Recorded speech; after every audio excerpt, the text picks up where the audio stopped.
नमस्कार मित्रांनो, स्वागत आहे तुमचं आपल्या मुद्दा हक्काच्या या यूट्यूब चॅनलवर।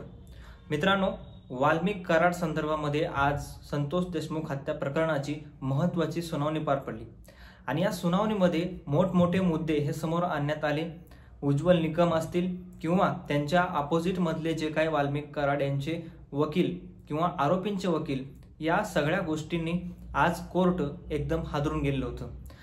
याचं मुख्य कारण म्हणजे वाल्मिक कराडच्या जे काही संपत्ती जप्तीबद्दल अर्ज होता किंवा वाल्मिक कराडला सुटकेचा जो काही अर्ज होता, संतोष देशमुख हत्या प्रकरणामध्ये माझी सुटका व्हावी अशा प्रकारचा अर्ज वाल्मिक कराड यांनी कोर्टाकडे दिलेला होता।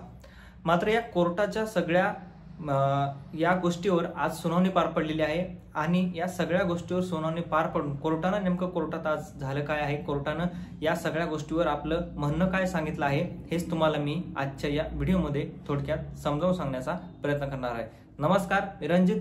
मित्रांनो, मुद्दा हक्काच्या या यूट्यूब चॅनलवर तुम्ही नवीन असाल तर चॅनलला सबस्क्राईब नक्की करा, कारण आपल्या चॅनलवर असेच वेगवेगळे विविध माहितीपूर्ण व्हिडिओज येत राहत असतात। तर मित्रांनो, सुरुवातीला आपण पाहूयात की वाल्मिक कराड यांचा जो काही दोषमुक्त मला सुटका व्हावी अशा प्रकारचा जो काही अर्ज होता त्याच्यावर कोर्टानं काय म्हटलं। तर या अर्जावर कोर्टानं असं सांगितलेलं आहे किंवा या कोर्टानं जी काही सुनावणी, जो काही रिझल्ट या अर्जावर दिलेला आहे, कोर्टानं जो काही अभ्यास या अर्जावर केलेला आहे, त्यामधून कोर्टानं वाल्मिक कराड यांना सरळ सांगितलेलं आहे की तुमची या खटल्यामधून दोषमुक्त सुटका होणार नाही किंवा दोषमुक्त जो काही अर्ज होता तो आज कोर्टानं फेटाळलेला आहे।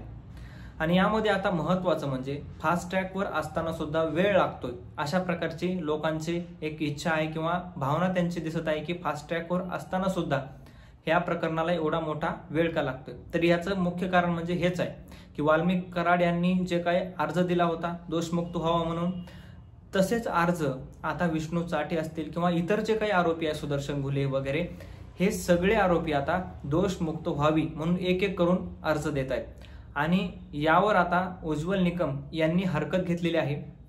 हरकतीमध्ये सांगितलेलं आहे की कोर्टाला सांगितलेलं आहे की जो काही असेल, ज्यांची काही मागणी असेल दोषमुक्त व्हावी या सगळ्या आरोपींची, त्यांना एकत्रच सगळे अर्ज द्या, ज्या ज्या कुणाला हे अर्ज द्यायचे आहेत दोषमुक्त कारवाई व्हावी म्हणून त्यांनी सगळ्यांनी एकत्र हे अर्ज द्यावे अशा प्रकारची उज्ज्वल निकम यांनी आज कोर्टामध्ये सांगितलं। आणि एक प्रकारे जो काही कोर्टाचा वेळ वाया जाणार आहे, कारण आपण जर पाहिलं तर आता वाल्मिक कराड यांच्या सुनावणीला जो काही दोषमुक्तीचा अर्ज 1.5 ते 2 महिने झालं हा अर्ज दिलेला असेल आणि याच्यावर आता सुनावणी झालेली आहे, आता त्याचा रिझल्ट लागलेला आहे।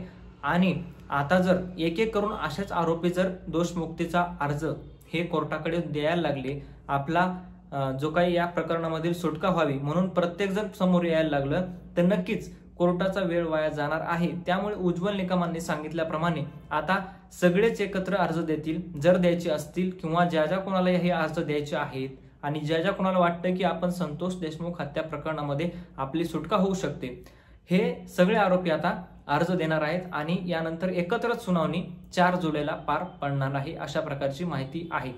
आणि त्यानंतर आता एक महत्त्वाचं जे होतं ते म्हणजे वाल्मिक कराड यांची संपत्ती जप्तीबाबत आपण जर पाहिलं तर बऱ्याच लोकांची मागणी होती। स्वतः देशमुख कुटुंबीय कित्येकदा ही मागणी घेऊन प्रशासनाकडे पोहोचलेलं आहे, कोर्टाकडे पोहोचलेलं आहे आणि ती मागणी म्हणजे की संपत्ती जप्त व्हावी, वाल्मिक कराड यांच्या प्रॉपर्टी सील व्हावी अशा प्रकारची मागणी अवघ्या महाराष्ट्रभरातून बऱ्याच लोकांनी सुद्धा केलेली आपल्याला पाहायला मिळाली होती।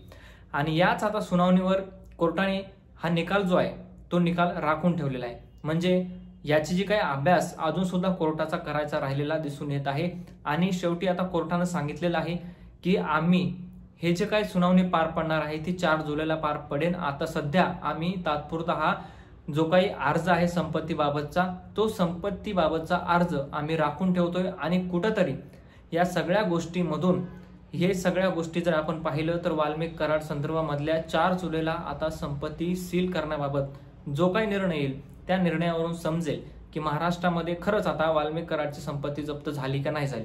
कारण आपण जर पाहिलं तर बऱ्याच लोकांची मागणी आहे आणि स्वतः धनंजय देशमुख असतील, त्यांचे कुटुंबीय असतील, हे सगळे झटत आहेत वाल्मिक कराडची संपत्ती जप्त व्हावी म्हणून। आणि या सगळ्या कारवाईमधून 4 जुलैला आता समजेल की न्यायालयाने नेमका काय निर्णय दिला किंवा काय देणार आहे। कारण न्यायालयाच्या पुढे कोणीही नाही, न्यायालय जो काही निर्णय देईल तो अंतिम असणार आहे, अशा प्रकारची एक कायदा आहे आणि न्यायालयाच्या पुढे कोणीही जाऊ शकत नाही, हा सुद्धा नियम आहे.